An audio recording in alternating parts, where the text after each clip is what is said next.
The condemned Victorian house at 1247 Maple Street had been rotting for 3 years when Marcus Chen first broke through its boarded-up back door.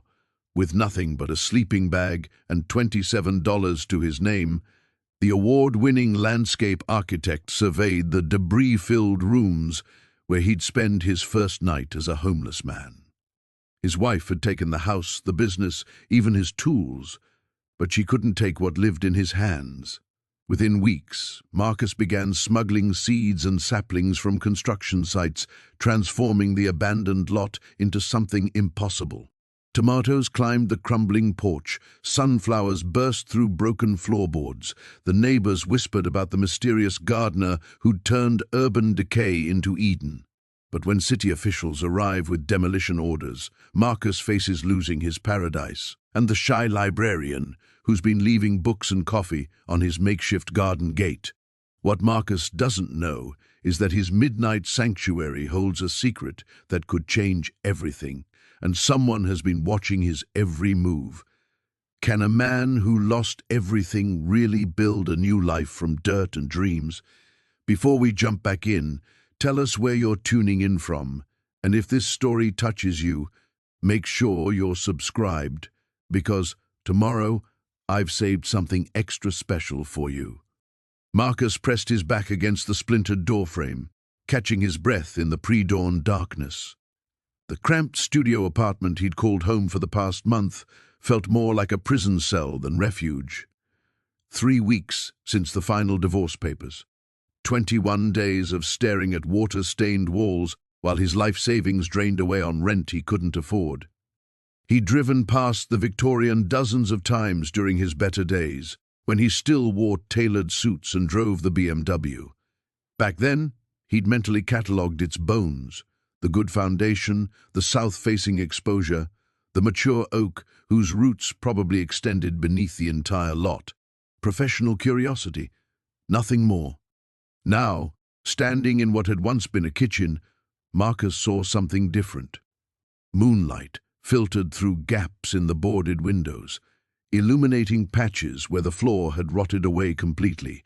Weeds pushed through the holes like nature's reclamation project. The irony wasn't lost on him. A landscape architect reduced to squatting in a house being consumed by landscape. His phone buzzed, a text from his sister. "Still have room on my couch." Marcus deleted it without responding. He'd spent too many years building things for other people, designing perfect gardens for perfect families in their perfect houses, families that apparently included his wife and his former business partner. The sleeping bag unfurled with a whisper across the debris. As he lay down, something cracked beneath his weight. Old magazines, their pages yellowed and brittle. He held one up to catch the dim light. Better Homes and Gardens, dated 15 years ago. The cover promised transform your backyard into paradise. Marcus almost laughed. Instead, he tore out a page featuring heirloom tomatoes and stuffed it into his jacket pocket. When dawn broke, he ventured outside for the first time. The backyard was larger than he'd expected, maybe 40 by 60 feet, bounded by a chain-link fence overtaken with wild blackberry vines. The soil looked rich beneath the tangle of weeds. His fingers found their way into the earth automatically, testing its composition.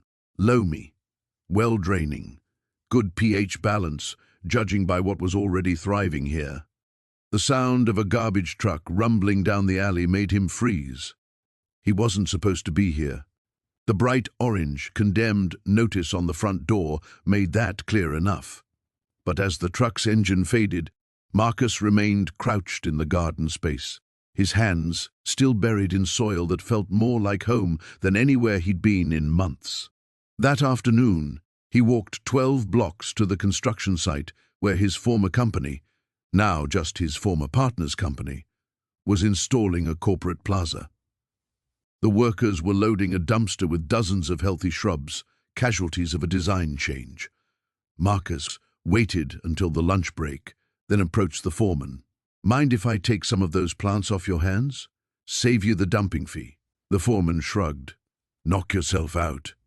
Marcus made 4 trips, carrying armloads of rescued azaleas, boxwood, and Japanese maples back to Maple Street. By evening, he'd created a rough plan in his mind. Not the manicured perfection he used to design, but something wild and functional, something that could feed him while it grew. That night, he slept better than he had in weeks, despite the hard floor and the October chill creeping through broken walls.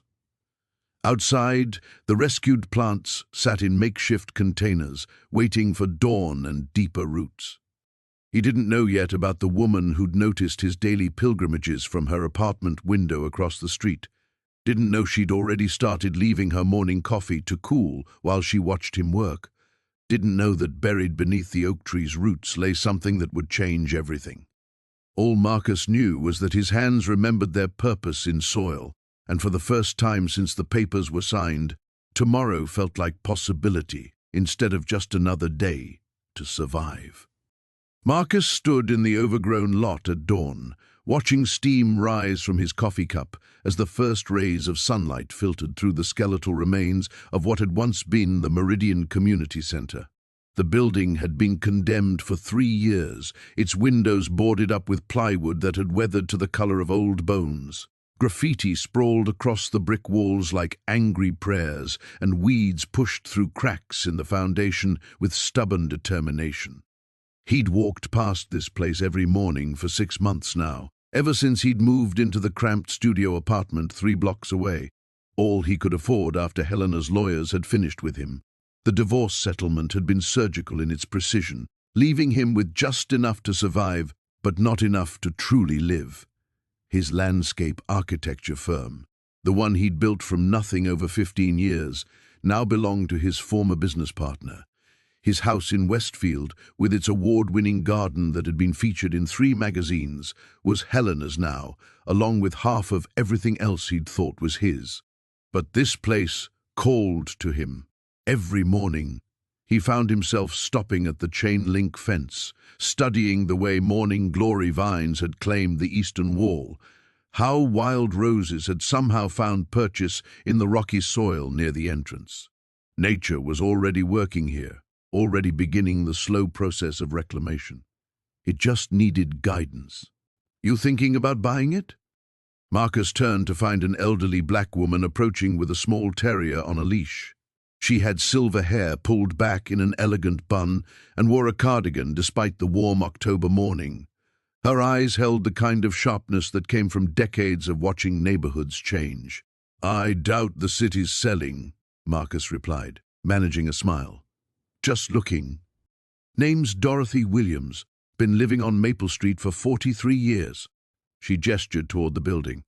"Used to bring my kids here for after-school programs, before the budget cuts." Her expression softened with memory. Had the most beautiful community garden out back. Prize-winning tomatoes, roses that bloomed from May to October. Course, that's all gone now. Marcus introduced himself, and they stood together in comfortable silence, both studying the abandoned structure. The building itself was solid, good bones, as his mentor used to say about properties with potential. Art Deco details still visible beneath the decay, large windows that would flood the interior with light once the boards came down. "What happened to it?" Marcus asked. Dorothy's laugh held no humor. "Same thing that happens to everything good in this neighborhood. Money ran out, politicians stopped caring, and folks started moving away. Been a magnet for trouble ever since." She paused, watching her dog sniff around the base of the fence. "Shame, really. This place was the heart of the community once." Marcus found himself walking the perimeter of the lot, his trained eye cataloging possibilities. The space was roughly half an acre, rectangular, with good southern exposure. The old garden area Dorothy had mentioned was still visible, raised beds overtaken by weeds, but the basic structure remained. A massive oak tree dominated the northwest corner, its canopy providing natural shade. Perfect anchor point for any design. "You got that look," Dorothy said, following him with amusement in her voice. "What look?" "The look my late husband used to get when he saw a car engine that needed fixing. Like, you can see something the rest of us can't." Marcus stopped walking. Could he see something? Yes.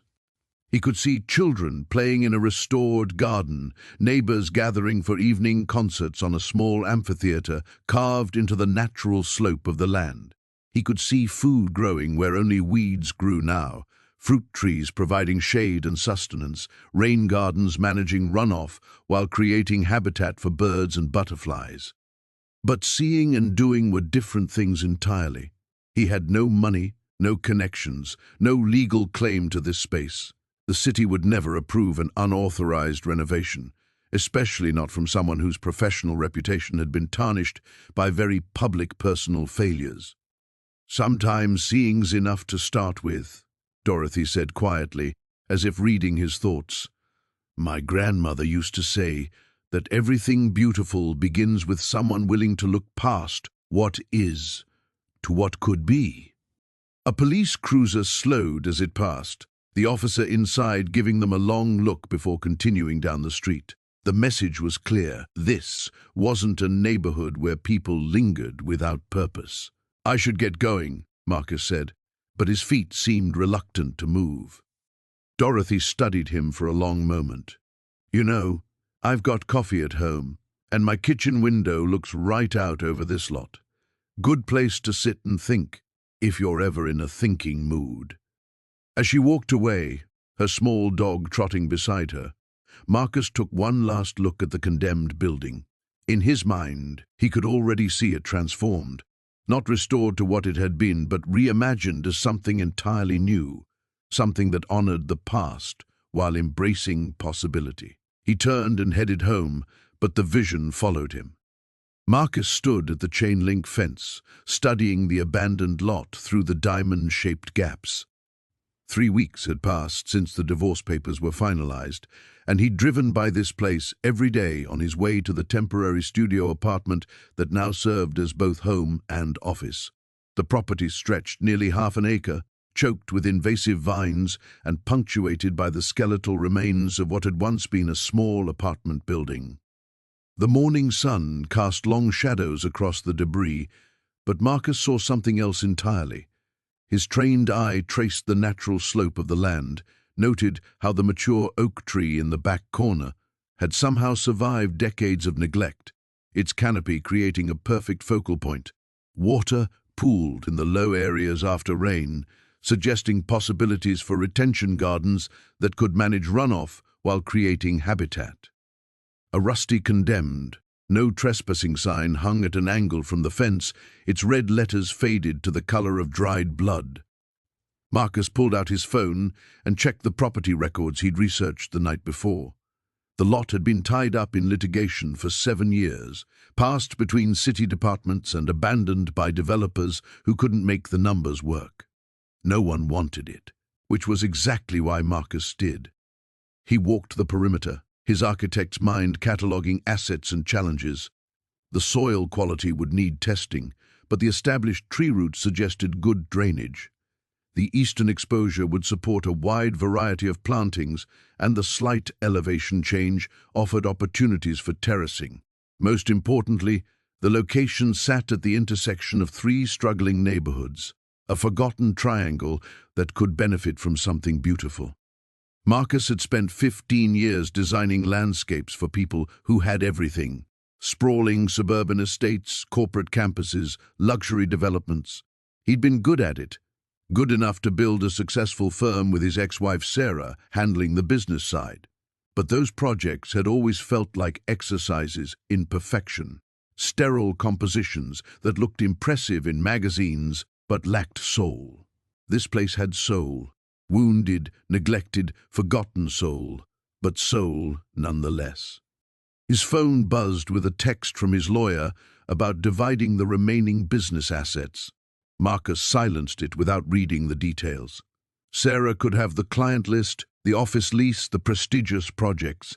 She'd made it clear during the proceedings that she considered him the expendable partner anyway.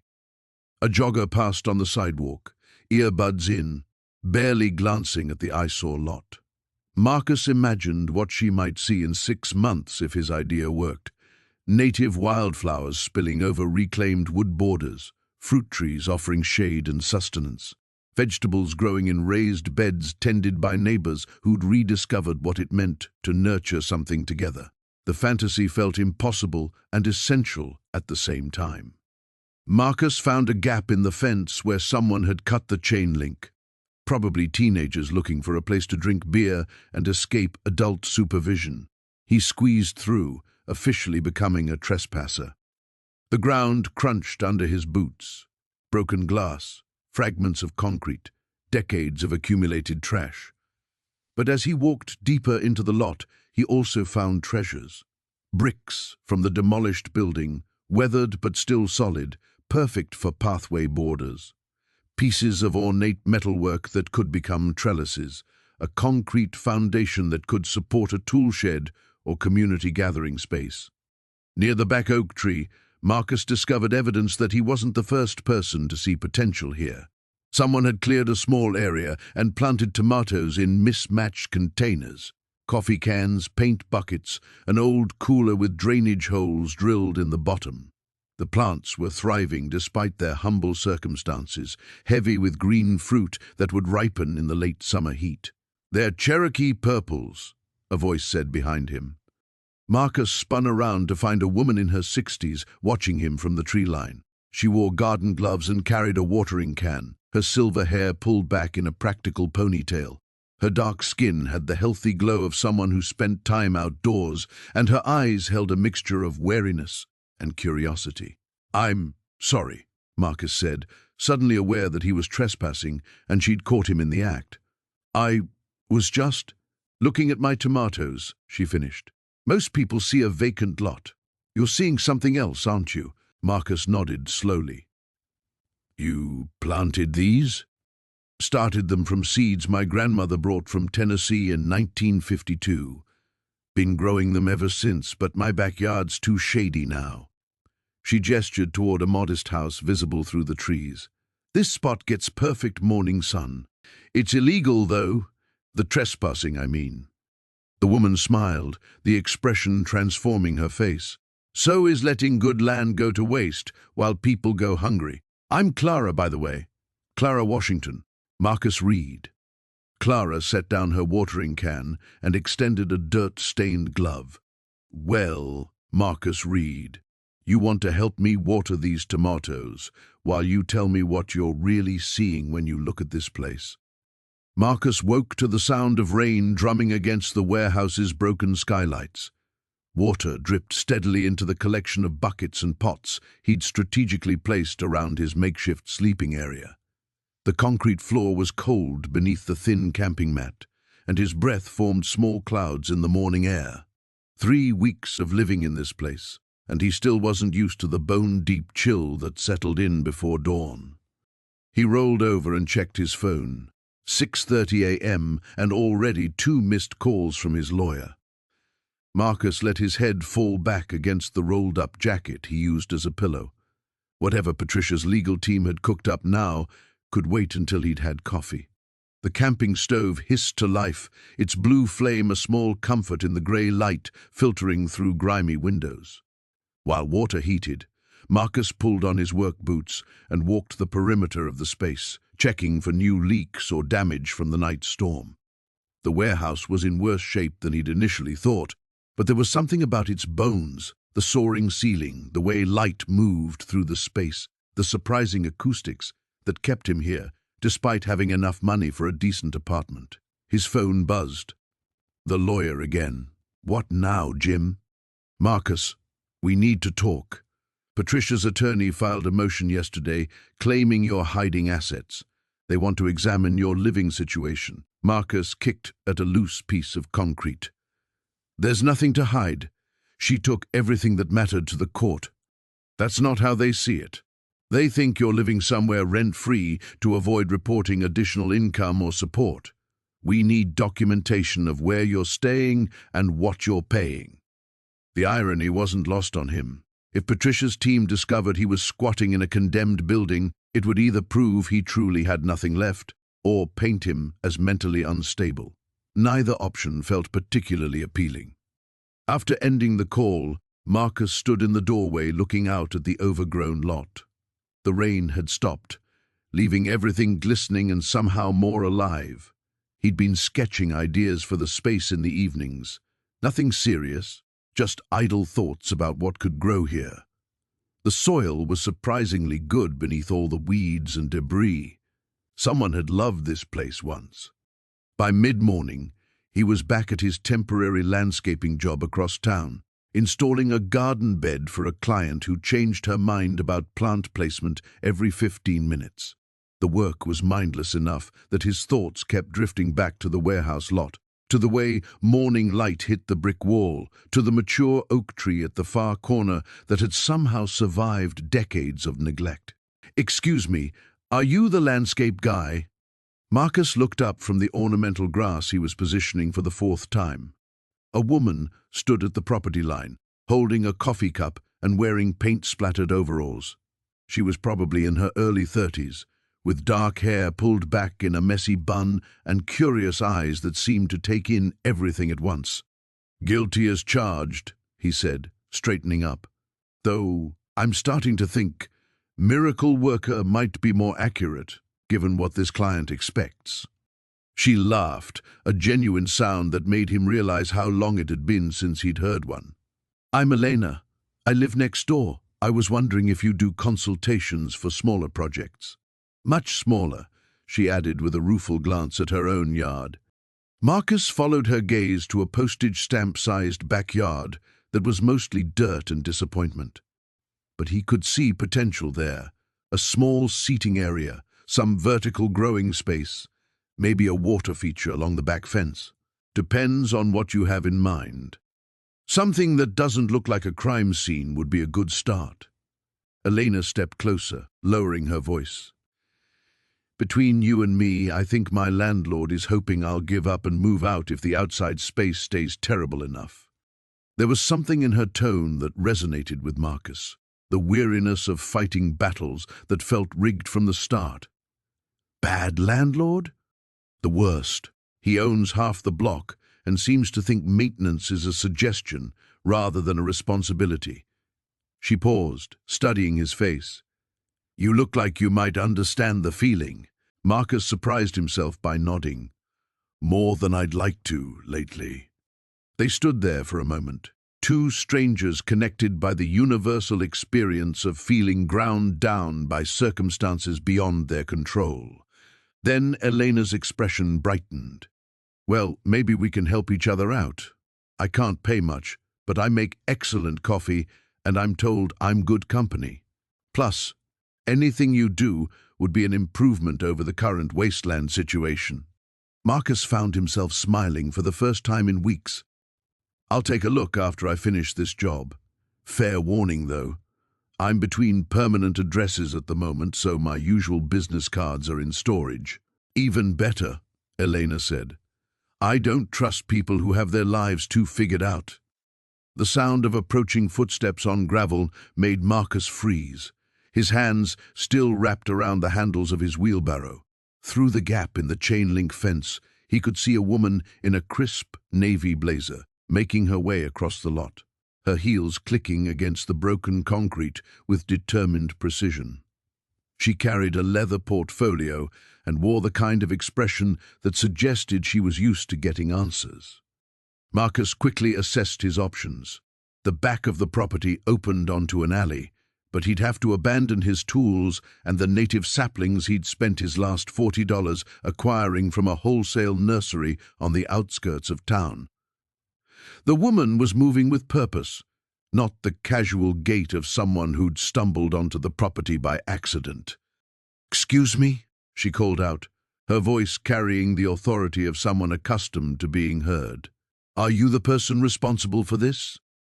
Marcus straightened, wiping his dirt-stained hands on his jeans. There was no point in running now.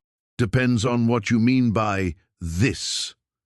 She gestured broadly at the transformation around them. In the 3 weeks since he'd started working, the change was undeniable.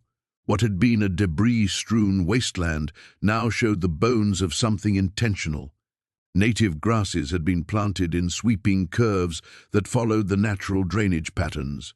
A series of terraced beds climbed the slight slope toward the back of the property. each one designed to capture and filter rainwater. The old foundation had been partially cleared, revealing the outline of what might become a community gathering space. "This unauthorized improvement of city property," she said, though her tone lacked the sharp edge he'd expected. If anything, she sounded curious. "I prefer to think of it as harm reduction," Marcus replied, studying her face. She was perhaps in her mid-30s, with dark hair pulled back in a practical ponytail and eyes that seemed to catalogue everything they saw. The lot was attracting illegal dumping. Now it's not. She walked closer, her heels navigating the uneven ground with surprising skill. "You're not wrong about that. I'm Elena Vasquez, by the way, City Planning Department." Marcus felt his stomach drop. Of all the people who might have discovered his project, a city planner was probably the worst possible scenario. "Marcus Chen. And before you ask, no, I don't have permits for any of this. I figured as much." Elena crouched down to examine one of the newly planted native bunch grasses, running her fingers along its delicate seed heads. "These are beautiful." "Local ecotype?" The question caught him off guard. "Yeah, collected from the hills about 20 miles east of here. Same soil conditions, similar rainfall patterns." He paused, unsure how much to reveal. "You know plants?" "I know enough to recognize good work when I see it." She stood, brushing dirt from her hands. "I also know that this lot has been a problem for the city for over a decade. We've cleaned it up 4 times in the past 3 years, and within months it's back to being a dumping ground." Marcus waited for the inevitable citation, the order to cease and desist, possibly even an arrest. Instead, Elena pulled out her phone and began taking photographs, moving methodically around the space. "The water management here is particularly clever," she said, aiming her camera at the terraced beds. "You're creating a natural bioswale system. This could handle runoff from the whole block during heavy rains." "That's the idea." Marcus found himself relaxing slightly. The original slope was all wrong, channeling everything toward the neighboring properties. This way, the water gets filtered and absorbed before it becomes a problem. Elena nodded, making notes in her portfolio. "How long have you been working on this?" "About 3 weeks. I come here in the evenings, weekends when I can." He decided honesty might be his best strategy. "Look, I know I'm trespassing. I know I don't have permission. But this place was dying, and now it's not." "What's your background?" she asked, ignoring his confession. "You clearly know what you're doing. Landscape architecture. Or I used to be." The admission came easier than he'd expected. "Had my own firm until recently." Elena looked up from her notes, something shifting in her expression. "What happened?" "Divorce. My ex-wife was my business partner. When the marriage ended, so did everything else." Marcus kicked at a clod of dirt, surprised by how much it still stung to say it out loud. "Turns out when you lose your house, your business, and most of your friends in one fell swoop, you have a lot of time to think about what actually matters. And what actually matters is guerrilla gardening on condemned city property." Marcus looked around at the emerging landscape, at the young plants already showing signs of taking hold in their new environment. "What actually matters is making something grow where everyone else sees only waste." Elena closed her portfolio and studied him for a long moment. "We need to talk." The morning sun filtered through the canopy Marcus had been nurturing for 3 months, casting dappled shadows across what was becoming less of a wasteland and more of a sanctuary.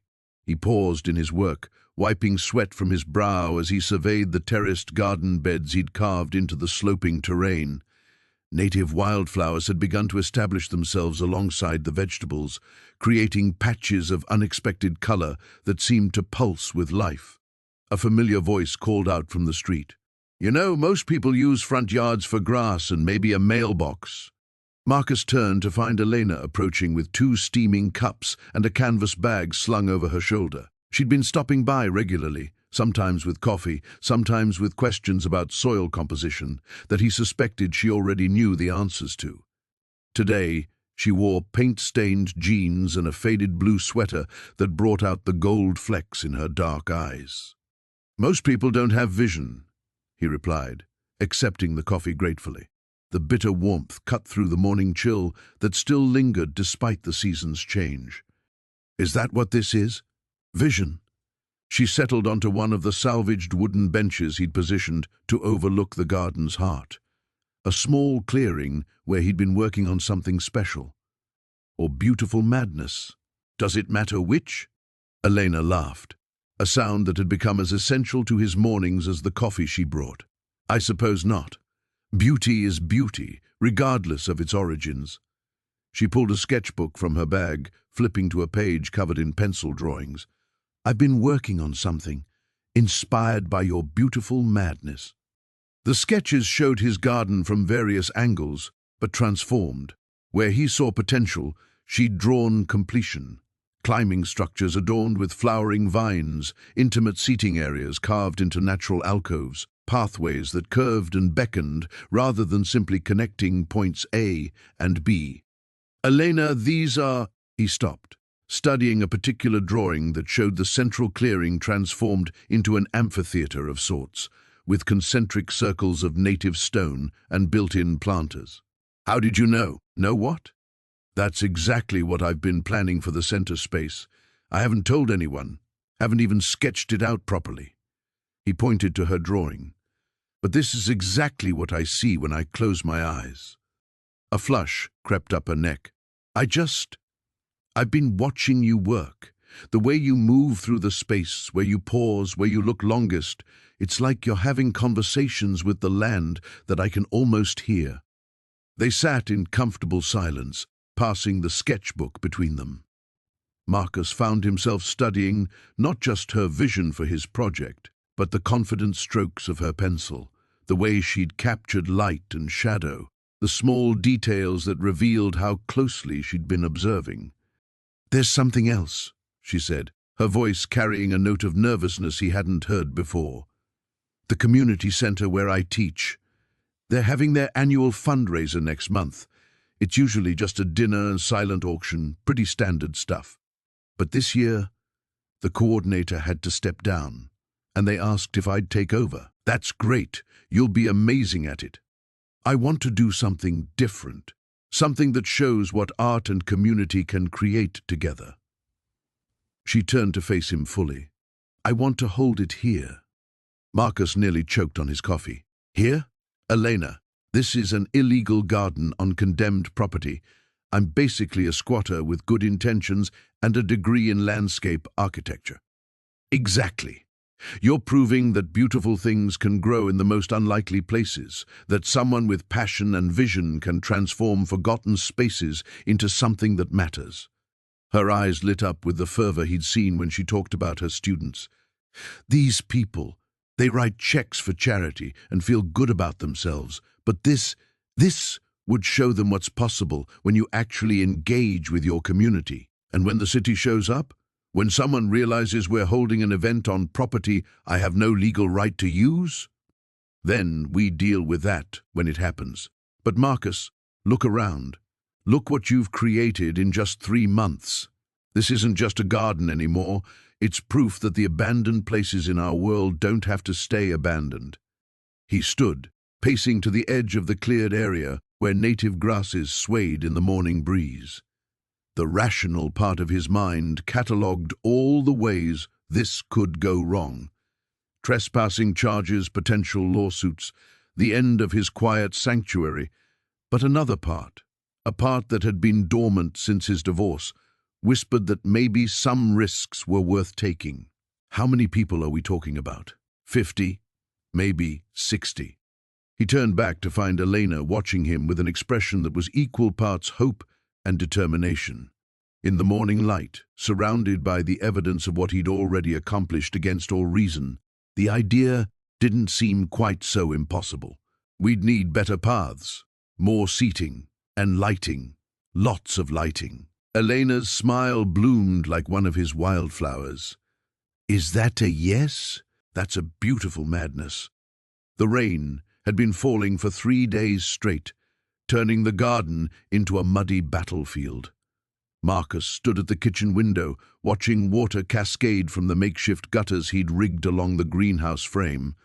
What had seemed like a promising structure last week now looked precarious, its plastic sheeting flapping like wounded wings in the wind. A sharp knock echoed through the house, different from Elena's usual gentle tap. Marcus opened the door to find a man in his 50s wearing a rumpled suit and an expression that spelled trouble. Behind him, Elena stood on the porch steps, her face pale with worry. "Mr. Chen, I'm David Kowalski, City Planning Department." The man flashed a badge with practiced efficiency. "I'm here about reports of unauthorized construction on this property." Marcus's stomach dropped, but he kept his voice steady. "What kind of reports?" "The kind that mention greenhouses, extensive landscaping, and possible habitation of a condemned structure." Kowalski's eyes swept past Marcus into the house. "Mind if I take a look around?" Elena stepped forward. "Actually, I called this in." Both men turned to stare at her. The betrayal hit Marcus like a physical blow, but Elena's expression wasn't apologetic. It was determined. "Not to get anyone in trouble," she continued quickly, "but because this place deserves better than being condemned. Someone should see what's actually happening here." Kowalski looked confused. "Ma'am, you reported illegal activity, and now you're—" "I reported transformation," Elena interrupted. "There's a difference." Against his better judgment, Marcus found himself stepping aside. "Come in." The inspector moved through the house with methodical precision, making notes on a tablet. Marcus watched him catalogue every repair, every improvement, waiting for the inevitable citations that would shut everything down. When they reached the back door, Kowalski stopped short. Despite the rain, the garden was magnificent. The greenhouse Marcus had built stood sturdy against the storm, its interior glowing green with thriving plants. Raised beds formed geometric patterns across the yard, their contents protected by carefully constructed cold frames.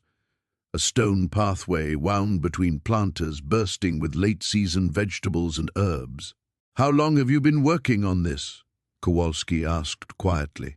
"About 4 months." The inspector walked slowly along the path, examining the construction details. He knelt beside a drainage system Marcus had installed, running his fingers along the expertly laid stonework. "You did this yourself?" "Most of it. I'm a landscape architect." "Was a landscape architect." "Licensed?" Marcus nodded, though he wondered if his credentials meant anything now that his professional life had imploded. Kowalski spent another 20 minutes documenting everything, his initial stern demeanor gradually softening. When they returned to the house, he sat at Marcus's salvage kitchen table and pulled up forms on his tablet. "Here's the situation," he began. "Technically, you're in violation of about a dozen city codes. The structure is condemned, you don't have permits for the greenhouse or plumbing work, and residential use is prohibited." Marcus's heart sank. "How long do I have?" "I'm not finished." Kowalski looked up from his screen. "There's also a process for historic property rehabilitation. Given the quality of work you've done and the community impact, Elena filled me in on the neighborhood involvement. There might be another path." Elena leaned forward. "What kind of path?" "The city has a program for adaptive reuse of abandoned properties. It's complicated, requires environmental assessments, proper permits, community support documentation. But if approved, it could allow Mr. Chen to purchase the property at a reduced rate and continue his work legally." Marcus felt dizzy. "Purchase? I can barely afford groceries." "The program includes financing assistance for qualified applicants. Given your professional background and what you've accomplished here," Kowalski gestured toward the garden, "I think you'd have a strong case. What's the catch?" "Time and bureaucracy. The application process takes months. You'd need to halt all construction work until permits are approved. And there's no guarantee. The city council has final say. Elena spoke up. What happens to the garden while we wait? That's the good news. Existing landscaping can remain as long as it meets safety standards, which this clearly does. Kowalski closed his tablet. I have to write up today's inspection, but I'm going to recommend the property for the adaptive reuse program instead of immediate closure. After the inspector left, Marcus and Elena sat in the kitchen, processing what had happened. The rain had finally stopped, and late afternoon sunlight slanted through the windows. Why? Marcus asked. Why risk calling them? Elena reached across the table and took his hand. Because hiding isn't sustainable, and because what you've built here is too important to lose to a technicality. Her fingers were warm against his, and Marcus realized that somewhere in the midst of building a new garden, he'd started building something else entirely. Something that felt dangerously close to hope. So we fill out forms and wait? We fill out forms and keep growing, Elena said, together. The morning brought Marcus awake with a sharp crack that echoed through the house. He bolted upright, heart hammering, as another sound followed, the unmistakable groan of wood under stress. Racing to the window, he saw what he dreaded. One of the ancient oak's massive branches had finally surrendered to time and weather, crashing down across the newly planted herb garden. Elena appeared at his side before he'd even finished pulling on his boots. I heard it from my apartment, she said, already dressed and ready. How bad is it?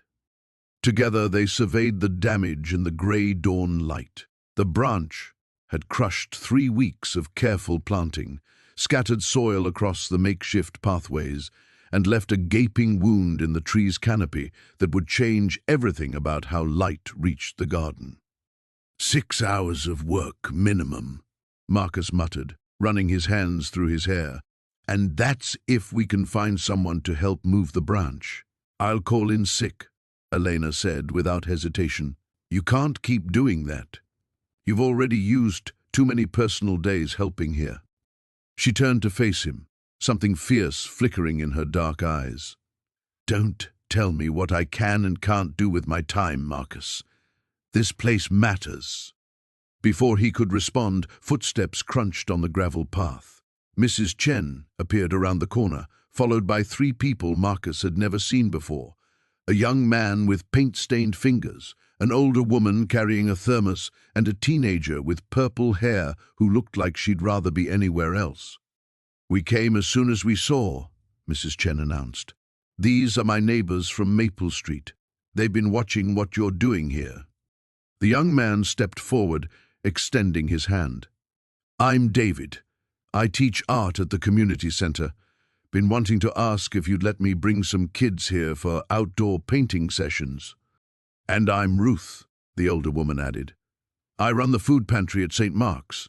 We've been wondering if you might have space for a community vegetable garden. Marcus stared at them, overwhelmed. In the space of 15 minutes, his private refuge had become something else entirely, something that belonged to more than just him. Right now, we need to move this branch, Elena said practically, studying the fallen limb. Everything else can wait. What followed was unlike anything Marcus had experienced. Word spread through the neighborhood with mysterious efficiency. By 9 o'clock, a dozen people had materialized with ropes, saws, and wheelbarrows. By noon, the branch had been sectioned and moved, transformed into rustic seating arranged around what was now clearly a community gathering space. Marcus found himself directing the operation almost by accident, his professional training taking over as he guided the placement of the new seating to maximize both shade and sight lines. But it was Elena who seemed to understand instinctively how to organize the volunteers, pairing the energetic teenagers with patient seniors, making sure everyone felt useful. You two make a good team, Ruth observed during a water break, nodding toward where Elena was showing the purple-haired teenager how to identify salvageable plants. Marcus watched Elena laugh at something the girl said, dirt streaking her cheek, completely unconscious of how beautiful she looked in that moment.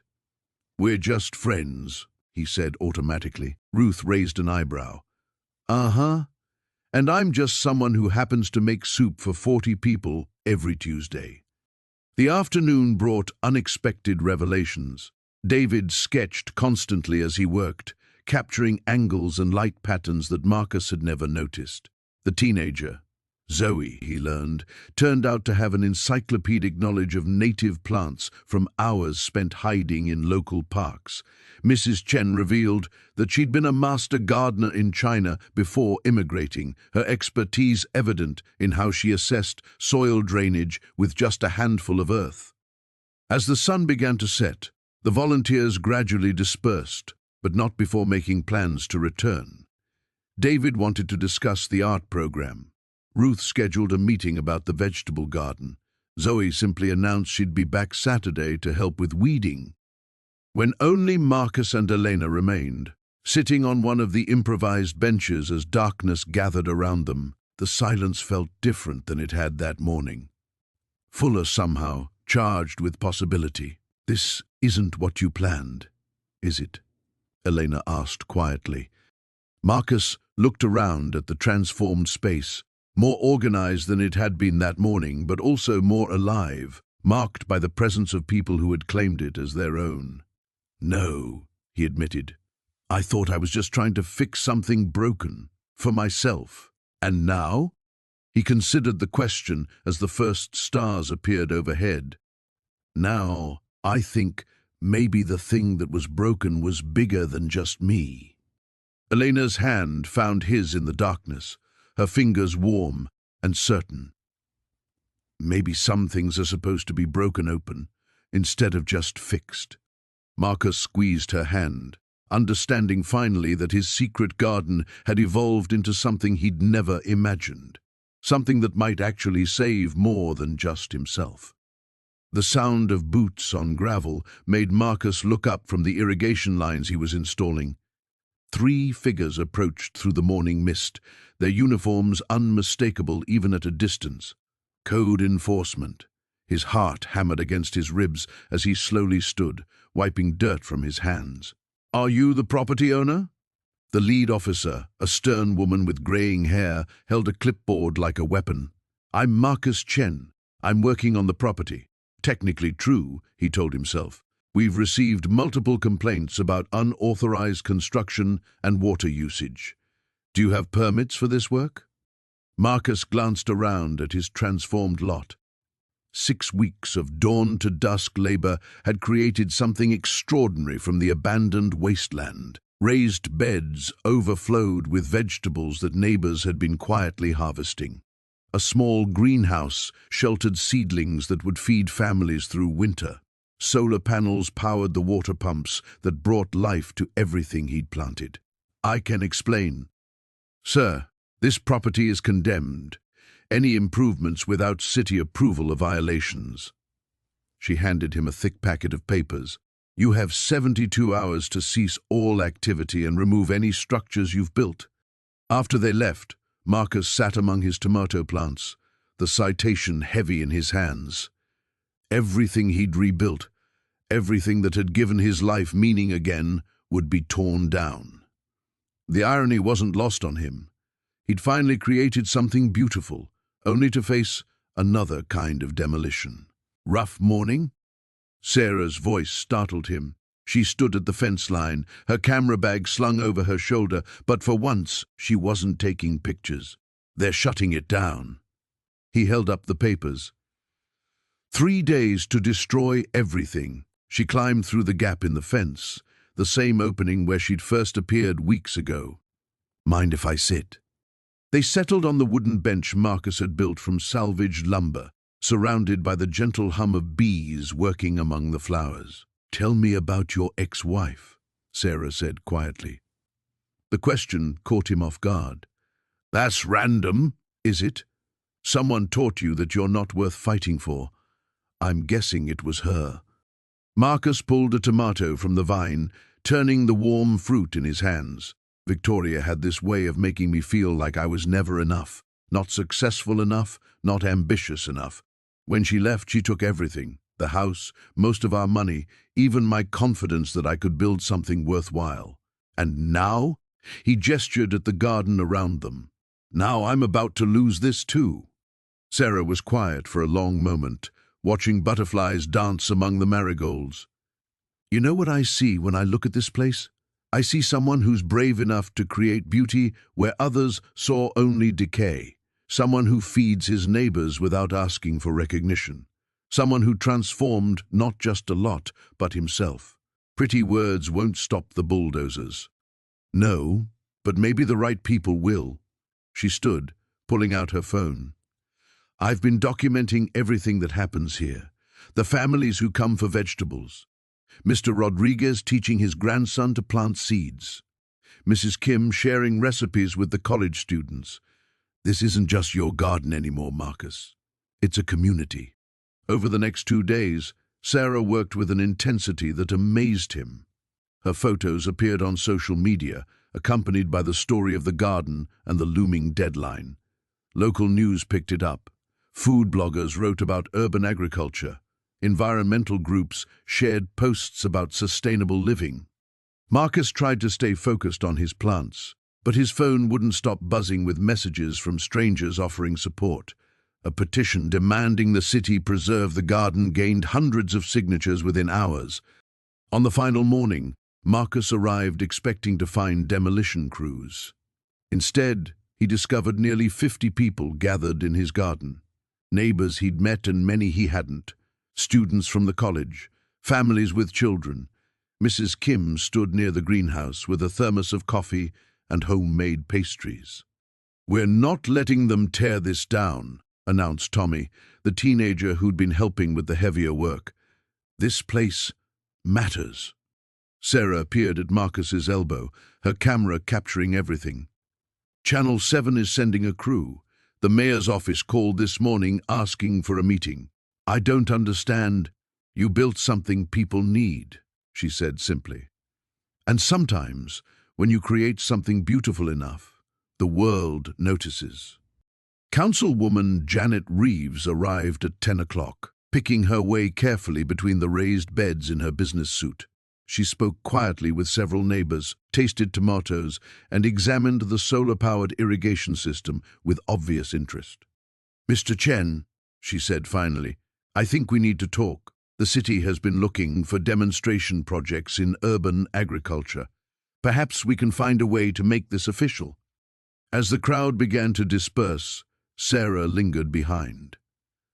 The morning light caught the copper highlights in her dark hair, and Marcus realized how much he'd come to depend on her presence.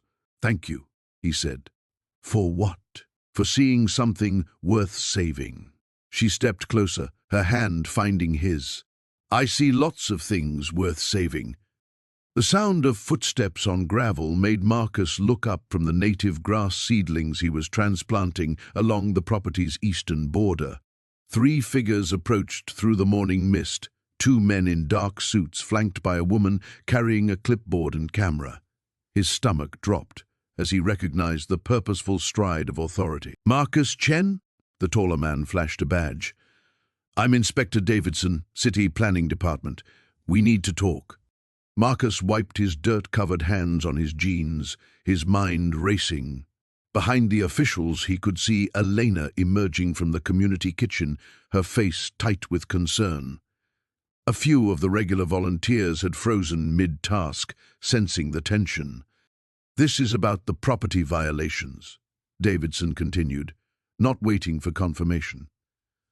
You're conducting unauthorized construction and landscaping on condemned city land. I'm aware of the property's status, Marcus said carefully, but I'd hardly call this construction.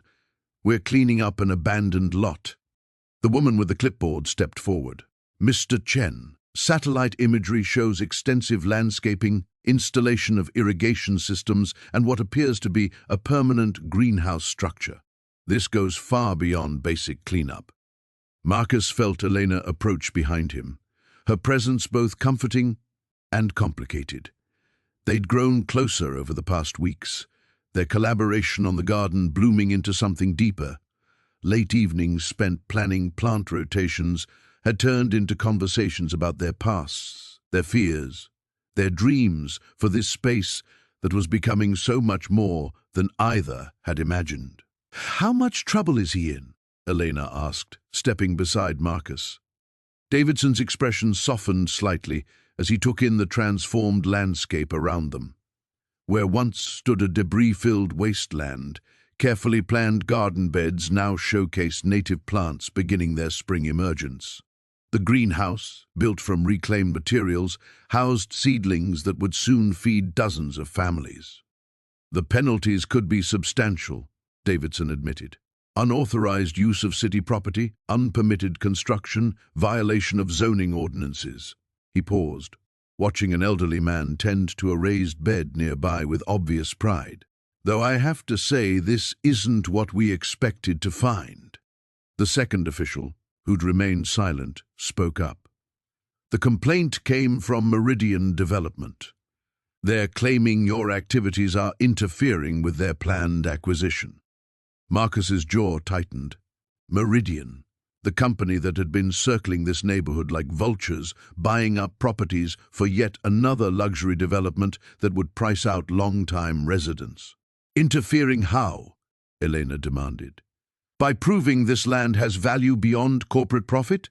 Ma'am, I understand your frustration, but the law allows condemned property to sit empty for years while people go hungry." Mrs. Garcia had approached, her usual warm demeanor replaced by fierce protectiveness. "My grandson's asthma has improved since these gardens cleaned the air. You want to call that a crime?" More community members began gathering, drawn by the commotion. Marcus saw faces he'd come to know well over the months. Teenagers who'd found purpose in the planting beds, elderly residents who'd discovered renewed vitality in nurturing growth, young families who'd built connections over shared harvests. Davidson looked increasingly uncomfortable as the crowd grew. "Look, we're not the enemy here, but there are proper channels, permits, legal processes." "How long do those processes take?" Marcus asked quietly. 2 years? 5? While kids in this neighborhood don't have access to fresh food and empty lots collect garbage and drug dealers? The inspector examined his clipboard, then glanced around again. Marcus could see him taking in details: the carefully planned pathways, the rainwater collection system, the obvious care and thought that had gone into every element. "I have to issue citations," Davidson said finally. "That's non-negotiable, but—" He paused, seeming to wrestle with something. "There might be options. Community garden permits, temporary use agreements, possibly even a pilot program for urban agriculture." "What kind of timeline are we looking at?" Elena asked. "Months, minimum. And you'd need to halt all unauthorized activity immediately." Marcus felt his carefully built world threatening to crumble again. The irony wasn't lost on him. Just as he'd found something worth rebuilding for, the system demanded he tear it down. "There's something else," the woman with the clipboard said. "Meridian has filed for expedited review of their development proposal. If approved, they could begin acquisition proceedings within 60 days. The gathered community members erupted in concerned murmurs. Mrs. Garcia crossed herself. One of the teenagers kicked angrily at the gravel. "So we play by the rules and still lose everything," Elena said bitterly. Davidson pocketed his pen. "I'll file my report, but I'll note the community benefit aspects. That might buy you some time." He handed Marcus a thick envelope. "Legal notices. You have 2 weeks to respond." As the officials walked away, Marcus felt Elena's hand slip into his. Around them, their community, because that's what it had become, looked to him for answers he didn't have. The first rays of dawn painted the garden in shades of gold and amber as Marcus knelt beside the new raised beds, his hands deep in rich soil. 3 weeks had passed since the town hall meeting, and despite the legal uncertainty hanging over them, the community had rallied with unprecedented energy. What started as his solitary rebellion had become something far greater, a movement that seemed to grow stronger with each passing day. "You're here early," Elena's voice carried across the morning stillness. She approached with 2 steaming cups of coffee, her hair caught in a loose bun, paint-stained apron already tied around her waist. "Couldn't sleep," Marcus admitted, accepting the coffee gratefully. "Mrs. Chen wants to plant her herbs today, and the Ramirez family is bringing their kids to help with the butterfly garden." Elena settled beside him on the wooden bench they'd built together the previous weekend. "You know, this isn't about the garden anymore, don't you?" Marcus looked up from the soil, studying her face in the gentle light. "What do you mean?" "This," she gestured toward the transformed lot, where morning glories climbed improvised trellises and tomato plants heavy with fruit stood in neat rows. "It's become their sanctuary, our sanctuary. Look around, Marcus. You didn't just plant flowers, you planted hope." As if summoned by her words, Mrs. Chen appeared at the gate, her arms full of herb seedlings. Behind her, 3 generations of the Martinez family arrived with gardening tools and infectious laughter.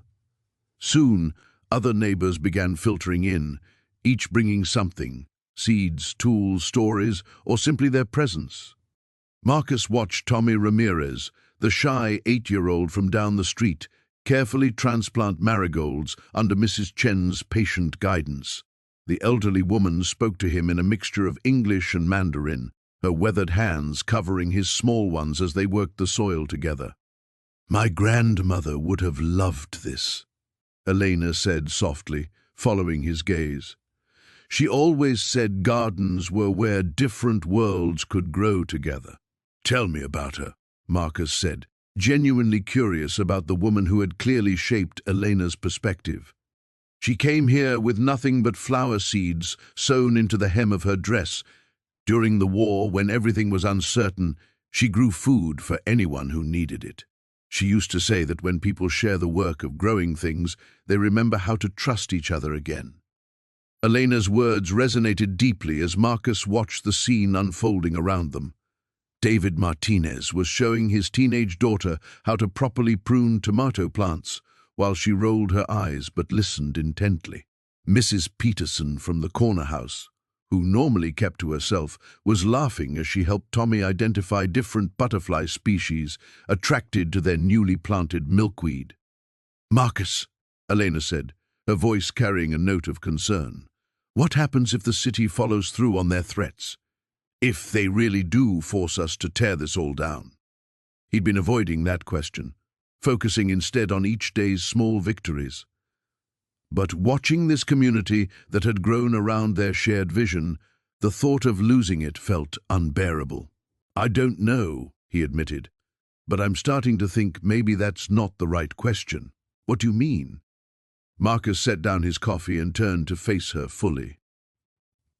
"When Sarah left, when I lost the house and the business, I thought my life was over. I was so focused on what I'd lost that I couldn't see what might be possible. This place," he gestured around them, "it's taught me that sometimes the most beautiful things grow in the most unexpected spaces." Elena's eyes searched his face. "And us?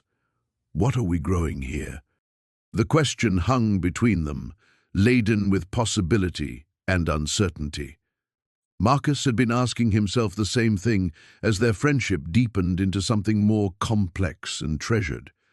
The easy companionship of working side by side, the way she laughed at his terrible gardening jokes, the comfortable silences they shared watching sunset paint the garden in impossible colors. "Something I didn't think I deserved," he said quietly. "Something I was too broken to believe in." Elena reached for his hand, her fingers intertwining with his. "You're not broken, Marcus. You're just growing in a new direction."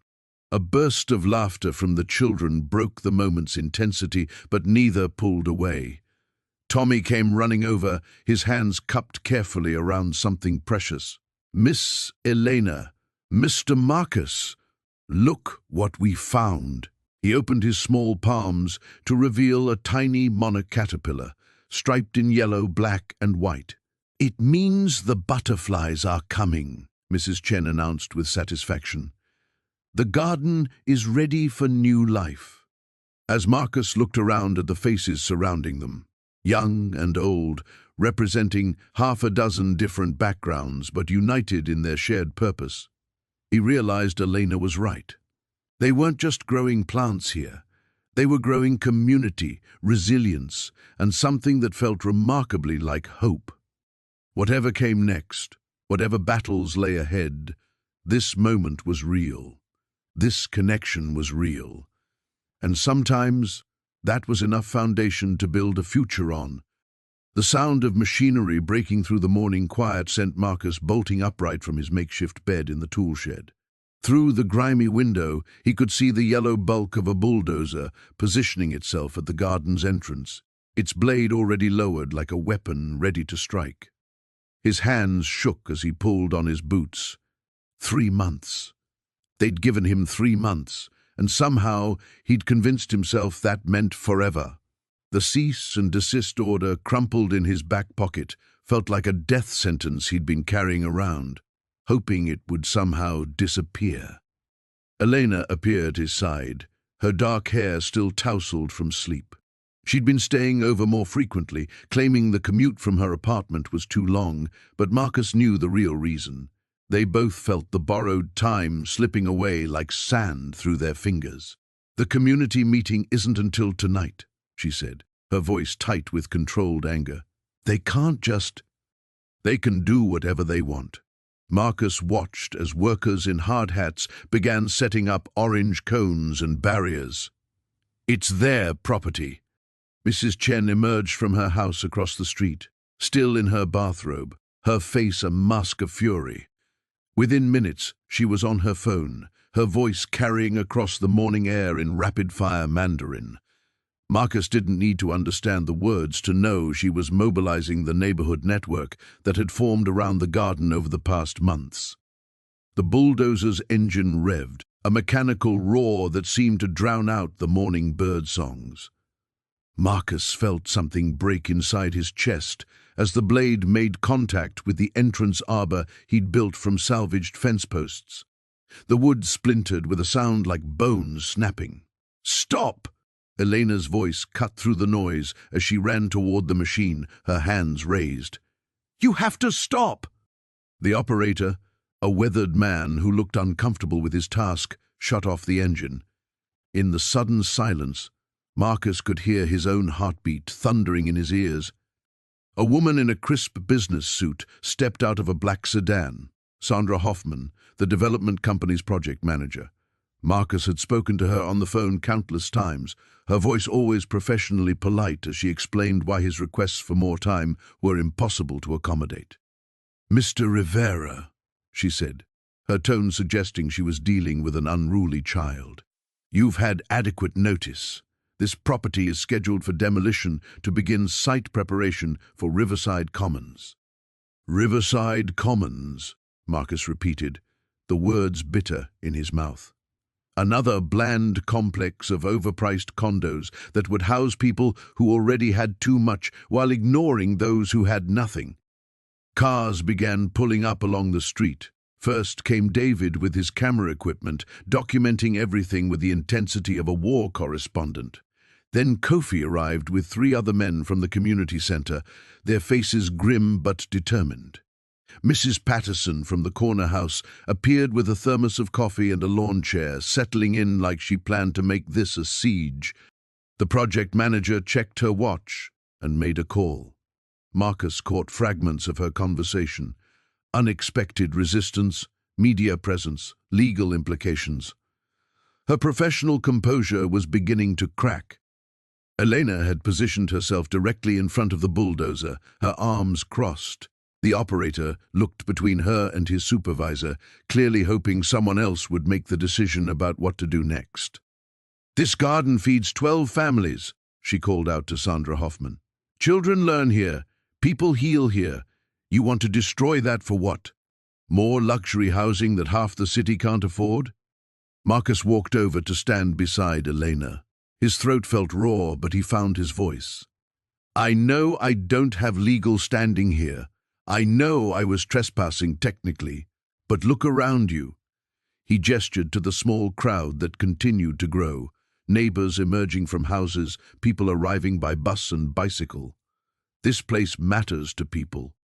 The garden stretched behind them, still dewy with morning moisture.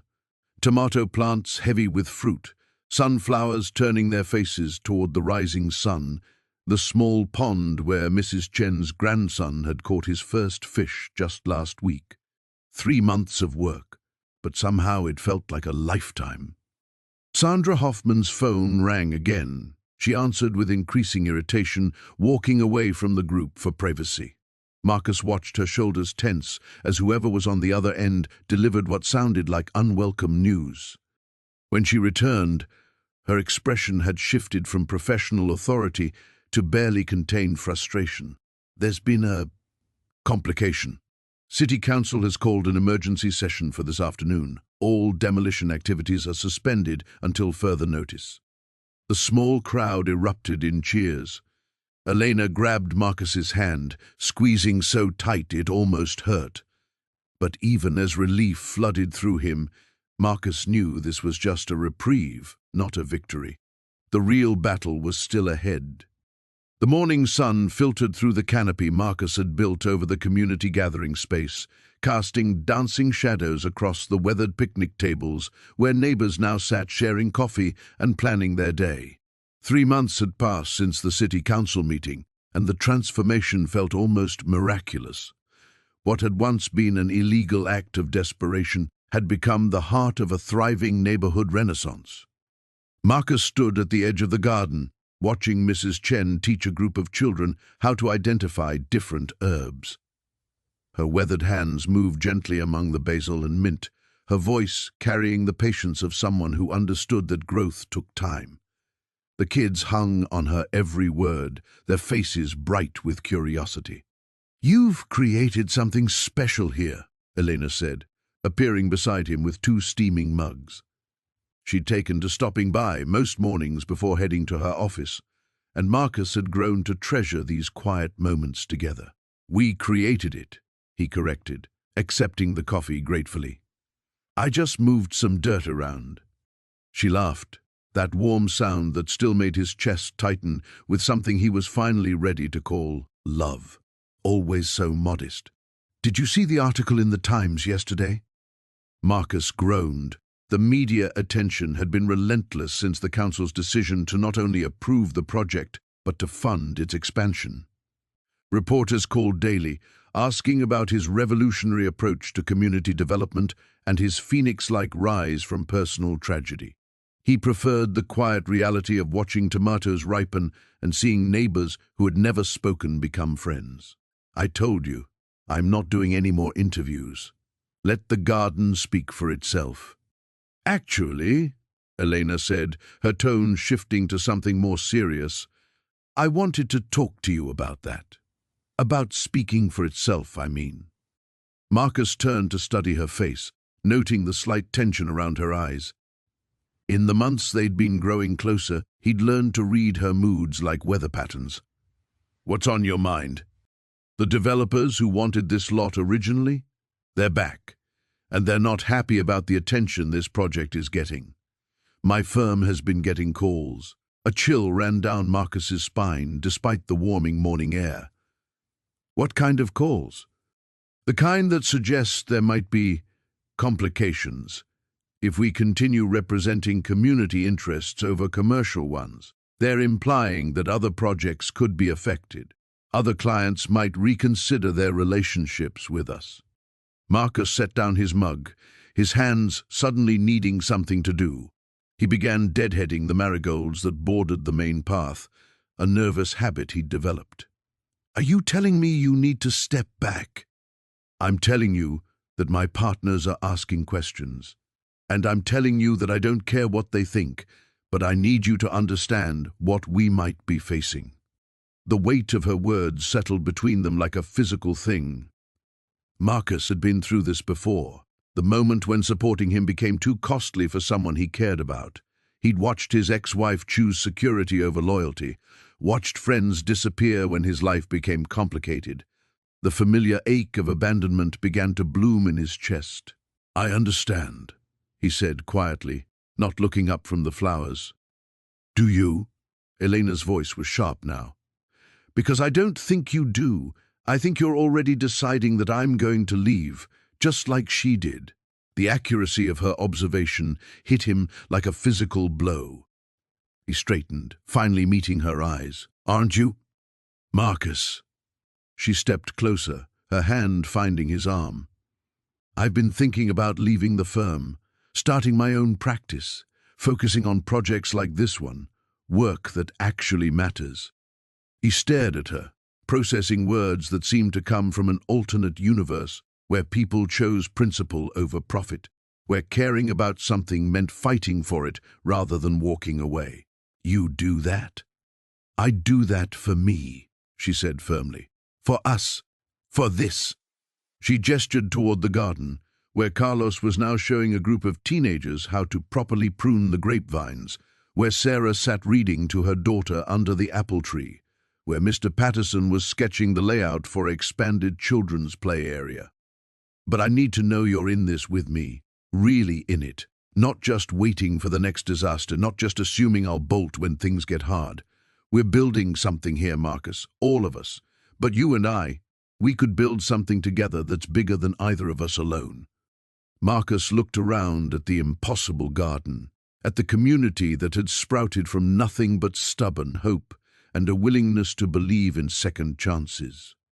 He thought about the man he'd been a year ago, broken, angry, convinced that growth was just another word for what you lost along the way. "I'm in," he said, and meant it completely.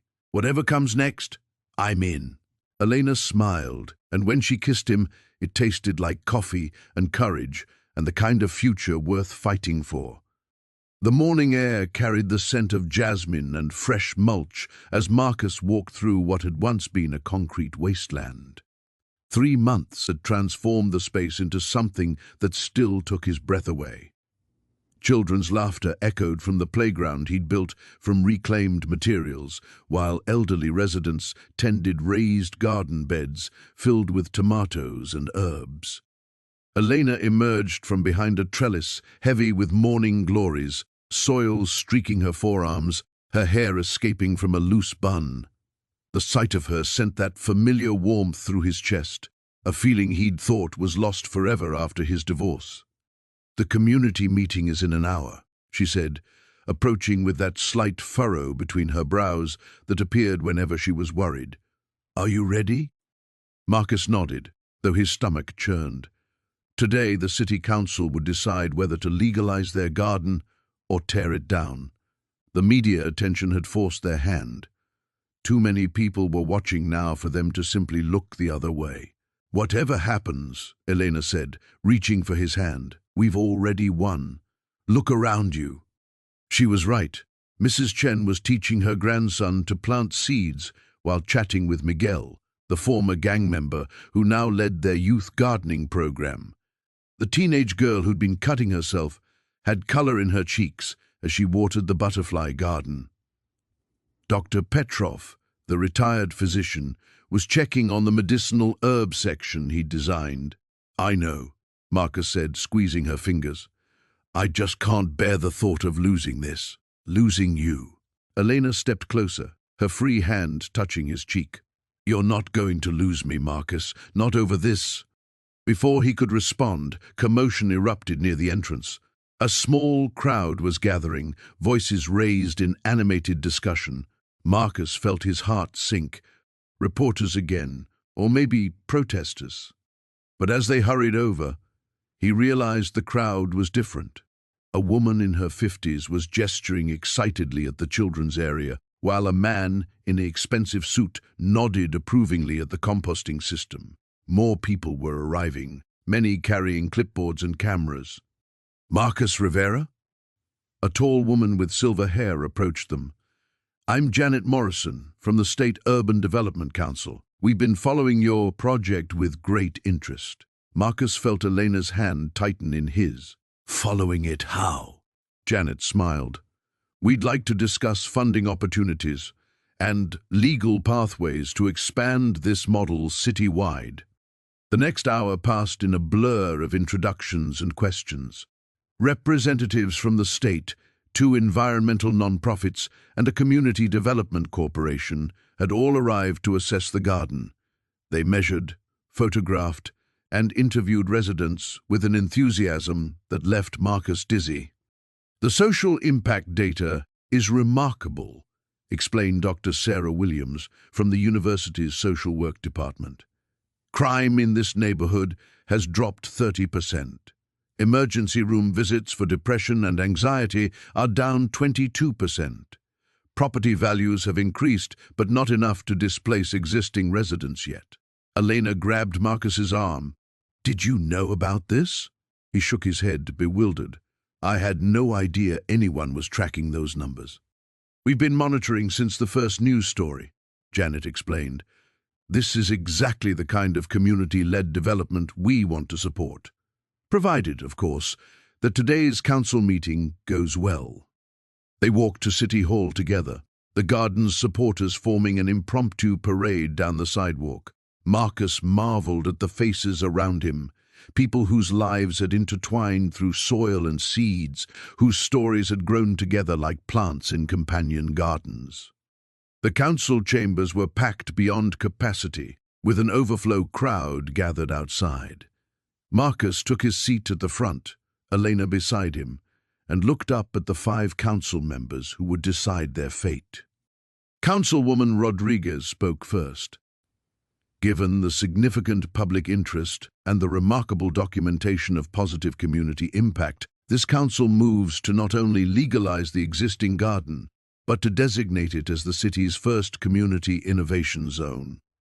The room erupted in cheers and applause. Marcus felt Elena's arms around him, felt tears he didn't know he'd been holding back spill down his cheeks. "Furthermore," Rodriguez continued over the noise, "we're approving a pilot program to replicate this model in 3 additional neighborhoods, with full city support and funding." As the crowd celebrated around them, Marcus pulled Elena close. "I can't believe this is real." "Believe it," she whispered against his ear. "You took a broken place and made it bloom. You brought all of us together." He looked out at the faces surrounding them. Mrs. Chen weeping with joy, Miguel lifting his daughter onto his shoulders, teenagers and seniors embracing like family. Through the window, he could see their garden in the distance, green and growing and alive. For the first time since his divorce, Marcus felt truly rooted, not in a place, but in purpose, in community, in love that had grown slowly and strong, like the best gardens do. The summons arrived on a Tuesday morning, delivered by a grim-faced officer who barely glanced at the garden blooming behind Marcus. The paper felt heavier than it should have, official stamps and legal language that boiled down to one simple fact: the city wanted him gone, and they wanted compensation for what they claimed was property damage. Marcus sat on the front steps, reading the document 3 times, while Helena's morning glories reached toward the sunrise. 24 hours to respond. 30 days to vacate. Possible criminal charges for trespassing and vandalism. The words blurred together, but the meaning was crystal clear. Someone had decided that hope was a luxury this neighborhood couldn't afford.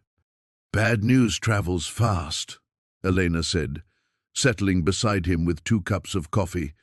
She'd been staying over more frequently, a small apartment feeling hollow compared to the vibrant chaos of the garden community. "How did you—" Mrs. Chen saw the police car. Word spread. She pointed toward the garden where people were already gathering, their faces tight with worry. "They're scared, Marcus. This place, it's become home for a lot of them." The bitter irony wasn't lost on him. He'd come here to tear down his old life, and now someone else wanted to tear down what he'd built. The coffee tasted like ash as he watched Tommy arrive early for his volunteer shift, unaware that everything might end before it truly began. "We could fight it," Elena said quietly. I know some lawyers who handle pro bono cases. Marcus shook his head. With what money? And even if we won, they'd just find another way. Cities always do. The defeat in his voice surprised him. A month ago, he would have been ready for battle, armed with architectural plans and righteous anger. Now, watching the community that had grown around the garden, he felt only tired. So that's it? You're giving up? The accusation stung because it was true. He was giving up, the same way he'd given up during the divorce, letting Catherine and her lawyers strip away everything he'd built. The pattern was depressingly familiar. Create something beautiful, watch someone else destroy it, retreat into isolation.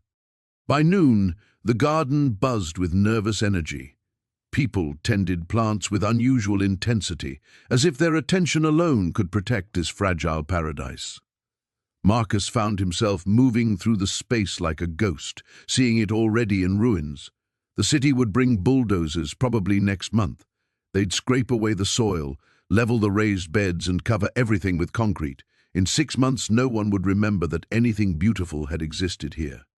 "You're catastrophizing," Elena said, finding him staring at the memorial wall where photos of community members, lost loved ones, created a patchwork of memory and healing. "I'm being realistic.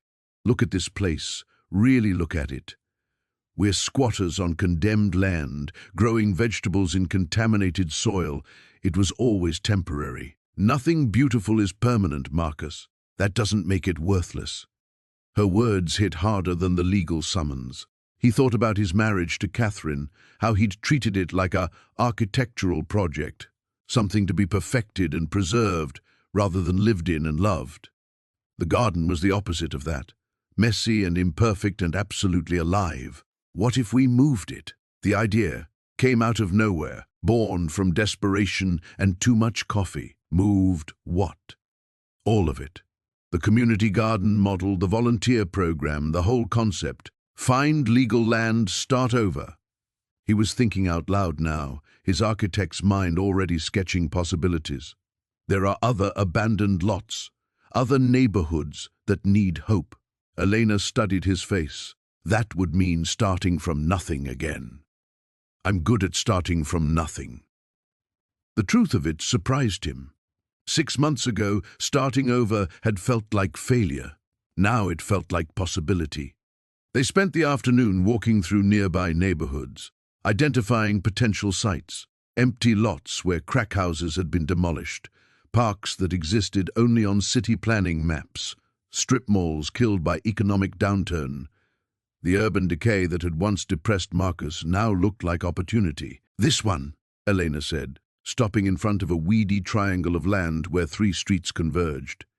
"It's smaller, but look." Marcus saw what she meant. The lot sat at the heart of a residential area, surrounded by houses with children's toys in the yards and elderly people sitting on porches. Unlike their current location, this felt like a neighborhood that wanted to believe in itself. "We'd need permits," he said, his mind already calculating square footage and sun exposure. "I know people at city planning and funding for soil remediation. Tommy's mother works for a non-profit that does environmental justice work." Marcus felt something shift inside his chest. A familiar excitement he'd thought the divorce had killed forever. This wasn't giving up. It was growing up, learning that sometimes the most courageous thing you could do was let go of what you'd built and trust yourself to build something better. "Okay," he said, "let's tear it down and start again." The morning sun filtered through the canopy Marcus had built above the community garden, casting dappled shadows across the transformed lot that had become something none of them could have imagined 6 months ago. He stood at the edge of what used to be a cracked foundation, now converted into raised beds bursting with late summer vegetables, and tried to process the letter in his hands. "Conditional approval pending final inspection," he read aloud to Elena, who was tending to the tomato plants nearby. "They're actually going to let us keep it." Elena straightened, dirt streaking her forearms, a smile breaking across her face like sunrise. "The city council came through?" "More than that. Marcus shook his head in disbelief. They want to use this as a pilot program. Adaptive reuse of abandoned properties for community spaces. There's even talk of a small grant. The irony wasn't lost on him. What had started as an act of desperate rebellion, a middle-aged man with nothing left to lose illegally transforming a condemned lot, had somehow become a model for urban renewal. The city officials who had initially threatened him with fines and arrest were now asking for blueprints. "Marcus!" The voice belonged to David Chen, the elderly man who had been among the first to join their impromptu community. He was hurrying across the garden paths, moving faster than Marcus had ever seen him move. "You need to see this." Marcus followed David to the small pavilion they'd constructed from reclaimed materials, where a small crowd had gathered around someone's laptop. On the screen was a news article with the headline, "From Ruins to Renewal, How One Man's Illegal Garden Became a Movement." "It's gone viral," said Sarah, the young mother whose children had claimed the reading nook under the oak tree as their personal kingdom. "There are already 3 other cities asking about replicating what we've done here." Marcus stared at his own face, looking back at him from the screen. A photo someone had taken of him working in the garden last week, completely unaware he was being documented.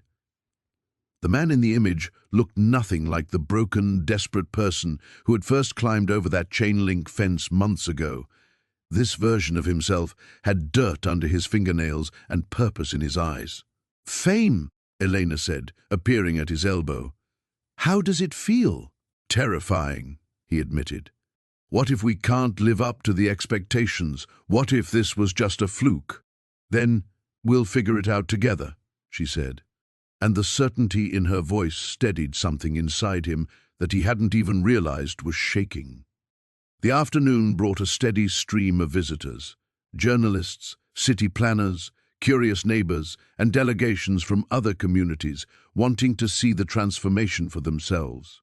Marcus found himself giving impromptu tours, explaining how they'd converted the old foundation into terraced planting beds, how the rainwater collection system worked, how they'd built the greenhouse from salvaged windows.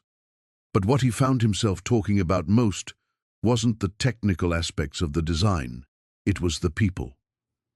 Mrs. Rodriguez, who had started teaching traditional cooking classes using herbs from the garden, the teenagers who had painted the mural on the back wall and now helped maintain the compost system, the book club that met every Thursday evening in the pavilion, the way conflicts got resolved not through committees and bylaws, but through shared work and honest conversation.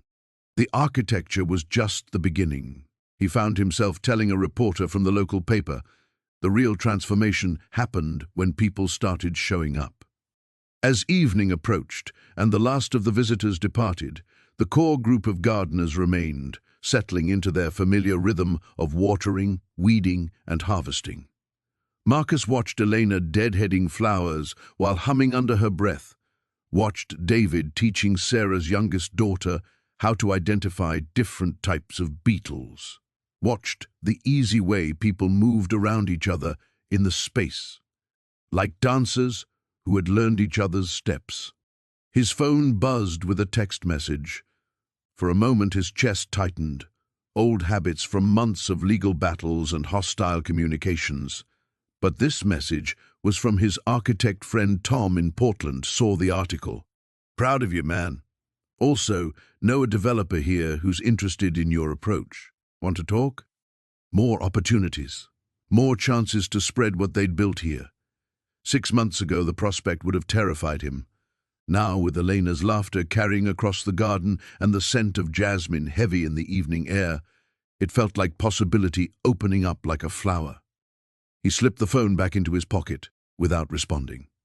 Tomorrow he would think about expansion and replication and all the ways this small miracle might grow beyond these reclaimed walls. Tonight he wanted to water the beans and help David stack the harvest baskets and sit with Elena on the bench they'd built together, watching their community settle into the gentle rhythm of another day's end. The morning sun cast long shadows across the transformed lot as Marcus stood before the city council chambers, his hands steady despite the weight of the moment. 3 months had passed since the initial hearing, 3 months of legal briefs and community meetings, of sleepless nights and careful preparation. Today would determine everything. Elena squeezed his arm as they climbed the stone steps together. Whatever happens in there, what you've built matters. What we've all built together matters. The chambers were packed beyond capacity, with people spilling into the hallway. Marcus recognized faces from the neighborhood. Mrs. Chen from the corner market, the young mother who brought her twins to story time, teenagers who'd helped plant the vegetable garden. But there were others too, people he'd never seen before, drawn by news coverage and word of mouth about the illegal garden that had become something more. City Attorney Reynolds sat at the prosecutor's table, his expression unreadable. Across the aisle, their lawyer Sarah Chen, no relation to the store owner, organized her final notes. She'd worked pro bono, inspired by the project's impact on her own community. The city calls this matter of Marcus Webb versus the City Planning Department, announced the clerk. Mayor Patricia Valdez, presiding over the council, looked directly at Marcus as he stood. Mr. Webb, you've had 3 months to present alternatives to the demolition order. What do you propose? Sarah rose first. Your Honor, we're not just here to defend a garden. We're here to present a new model for urban development, one that prioritizes community needs over bureaucratic processes. She gestured to the presentation screen as images of the garden filled the room, before and after photos that told the story of transformation. What began as a condemned lot has become a community center, urban farm, and gathering space that serves over 200 families weekly. Marcus watched the council members' faces as Sarah detailed the economic impact: reduced crime statistics, increased property values in surrounding blocks, partnerships with local schools for educational programs. The numbers were compelling, but he knew the real argument lay deeper. When his turn came to speak, Marcus walked to the podium and looked out at the sea of faces. His ex-wife Diana sat in the back row, surprising him. Their eyes met briefly, and she offered the smallest of nods, not forgiveness perhaps, but something like understanding. 3 years ago I lost everything I thought defined me, Marcus began, his voice carrying clearly through the hushed chamber. I was angry, desperate, and I made a choice that technically broke the law. I won't pretend otherwise. He turned to address the council directly. But sometimes the law and what's right for a community don't align perfectly. What we created wasn't just about breaking rules. It was about building something that existing systems couldn't or wouldn't provide. Behind him, he heard Elena's voice join others in quiet agreement. The sound gave him strength to continue. I'm not asking you to ignore zoning laws or planning processes. I'm asking you to consider that maybe those processes need to include voices that haven't been heard. The grandmother who grows medicine in our herb garden because she can't afford prescriptions. The teenager who learned carpentry building our tool shed instead of getting into trouble. The dozen small businesses that have opened nearby because people want to be part of something growing. Councilman Robert Torres leaned forward. Mr. Webb, the city has proposed relocating your garden to the Riverside Park. That would provide legal status and permanent protection. Why isn't that acceptable? Marcus had anticipated this question, had wrestled with it for weeks. The Riverside location was beautiful, spacious, officially sanctioned. It was also miles from the neighborhood that had grown around the original garden. Community can't be transplanted, he said. It grows from specific soil, specific relationships, specific needs. What we've built works because it's woven into the fabric of this particular place. Moving it would preserve the appearance of what we've done while destroying its essence. Elena stood in the gallery. May I speak? The mayor nodded, and Elena walked to the front, her architects bearing commanding attention. I've spent 15 years designing spaces for cities. I've seen beautiful projects fail because they ignored the human element, and I've seen organic spaces like this one succeed beyond any designer's imagination. What Marcus created here isn't just a garden, it's a template for how cities can grow from the ground up instead of being imposed from above. The room erupted in applause that took several minutes to quiet. When order returned, Mayor Valdez conferred quietly with the other council members. "We'll recess for deliberation," she announced. "The council will reconvene in 1 hour." As people filed out into the afternoon sunshine, Marcus felt a strange calm settle over him. Win or lose, the garden had already changed everything, not just the neighborhood, but his understanding of what home could mean. Elena took his hand as they walked toward the garden itself, where supporters had gathered to wait. The community they'd built together would endure, whatever the council decided. The morning sun cast long shadows across the garden as Marcus stood before the gathered crowd, his hands trembling slightly as he held the microphone. 3 months had passed since the city council vote, and what had once been a condemned lot now bloomed with purpose. Raised beds overflowed with vegetables, fruit trees stretched toward the sky, and pathways wound between gathering spaces where neighbors sat sharing coffee and conversation. "When I first broke into this place," Marcus began, his voice carrying across the assembly, "I thought I was just trying to save something from destruction. I didn't realize I was the thing that needed saving." Elena stood in the front row, her camera capturing not just his words, but the way the community had arranged itself around him. Families with children perched on shoulders, elderly residents in folding chairs, teenagers who had helped plant the memorial grove. She had returned 2 weeks ago from her assignment in Chile, her portfolio rich with stories of environmental restoration, but she'd told him that this garden, this moment, was the story she'd been meant to tell all along. "This space taught me that growth requires disruption," Marcus continued. "Sometimes you have to break the concrete to let something beautiful emerge." Mrs. Chen stepped forward from the crowd, carrying a wooden sign painted by the neighborhood children. "Community Garden," it read, with flowers and butterflies decorating the borders. Below, in smaller letters, "Founded by Marcus Rivera and Elena Santos, cultivated by all of us." The applause began as a gentle ripple and grew into something that felt like thunder. Marcus felt tears on his cheeks as he looked out at faces that had become family over these months of transformation. There was Danny, now heading to agricultural college in the fall with a scholarship funded by donations from supporters who had heard about the garden. Mrs. Rodriguez held her granddaughter, who had taken her first steps on these very paths. Even Officer Martinez stood at the edge of the crowd, his expression soft with something that might have been pride. As the formal ceremony concluded, and people began to disperse among the garden beds, Elena approached with that familiar smile that still made his heart skip. She had been documenting the garden's evolution for a photo book, with proceeds planned for the expansion they were already dreaming about. "How does it feel?"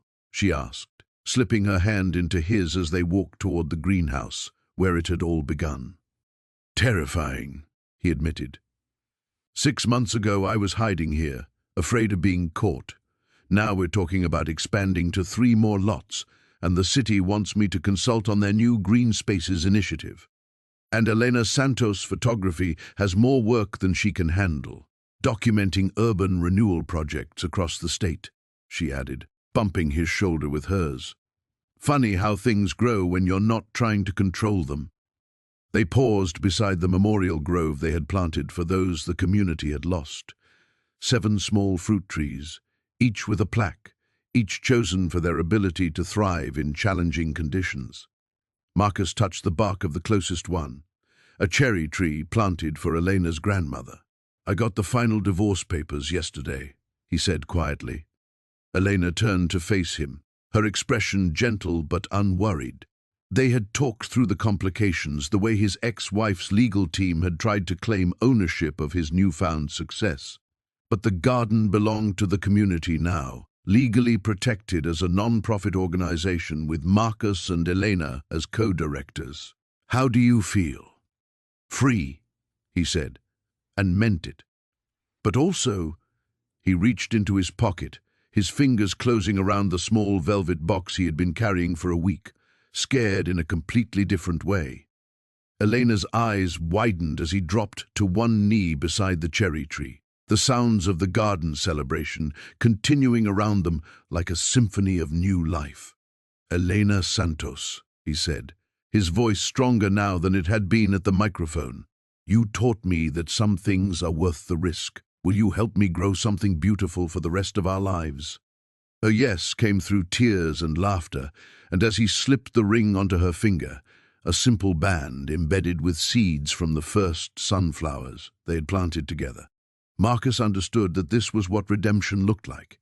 Not a return to what was broken, but the courage to plant something entirely new. Around them, the garden hummed with life and possibility. Children chased butterflies between the vegetable rows. Teenagers practiced guitar beneath the apple trees, and neighbors shared the harvest that belonged to everyone. It was messy and imperfect and more beautiful than anything Marcus had ever designed. As Elena pulled him to his feet for a kiss that tasted like hope and soil and second chances, Marcus realized that sometimes the best transformations began not with careful planning, but with the simple act of showing up and believing that broken ground could bloom again.